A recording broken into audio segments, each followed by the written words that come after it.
There's a cloud looming over the future of clean energy. It's called curtailment, and it's the biggest obstacle to weaning the world off fossil fuels.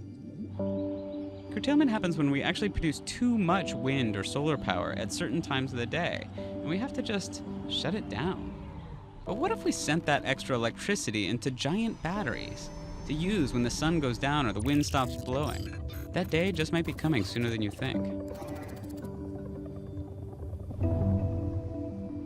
The easiest way to curtail curtailment would be a massive explosion of energy storage, ideally batteries. There's just one problem. Batteries are still way too expensive. Take a place like Texas. A quarter of the electricity from the Lone Star State comes from wind. When the wind dies down, Texans just fire up a natural gas power plant to make up the difference. Battery prices would have to drop by half in order to compete with those Texan natural gas plants. Today, less than 0.1% of the world's electricity spends any time in a storage battery. And even by 2040, the best forecasts say that batteries will make up just 3% of the world's power supply. But consider the experience curve. Renewable energy is a technology, not a fuel. So prices follow what economists call an experience curve. The more solar panels we make, the better we get at making them. In fact, every time the number of panels in the world doubles, the cost to make them drops by 28%. Solar power just recently became the cheapest electricity in the world, and it's only going to get cheaper.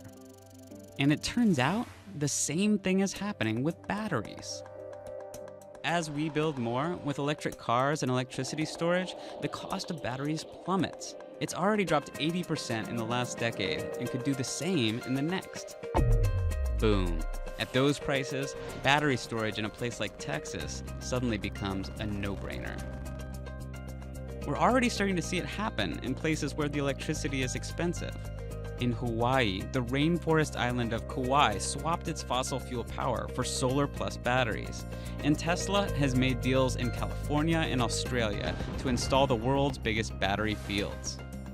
The battery baron, Elon Musk, says his newly built, massively populated gigafactory will spit out batteries faster than bullets from a machine gun. It will single-handedly double the global supply. And he wants to start building at least 2 more gigafactories in 2018.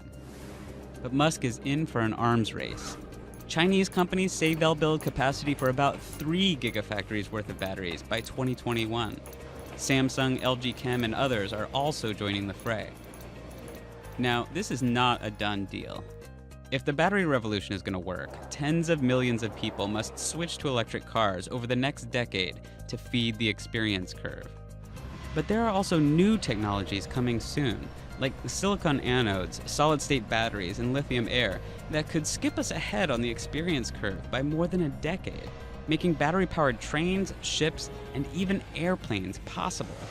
So imagine a world where city skies are clear of pollution and where electricity is cheap and abundant. It's not crazy to assume that 20 years from now, over half the world's power will come from nature, backed by batteries. And it all might be happening sooner than you think.